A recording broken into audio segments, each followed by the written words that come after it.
Luto po kami ng ginataang santol. Nilagyan po namin ng, ano ba yan eh? Kung bigyan ko ha. Oo. Giniling. Ay, mo sumikat ka? Ayoko na, cover na ko. Giniling. Grabe. Baka naman hindi ako makakain yan. Puro sili. Pwede ba mga konti lang sili? Hindi, walang angang yan, te. Sigurado ka? Oo.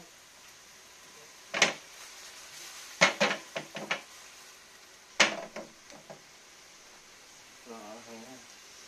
Yan po ang santol.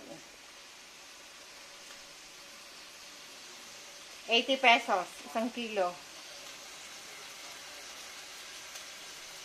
Yan. 1/4 na baboy.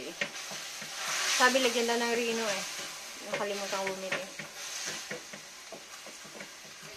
May ano ko daw, may oyster sauce. Huwag na. Okay na yung magic sarap. Okay na yan.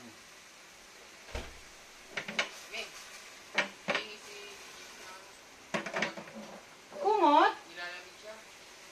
Okay. Lagyan mo na yung pigasent. Teka lang.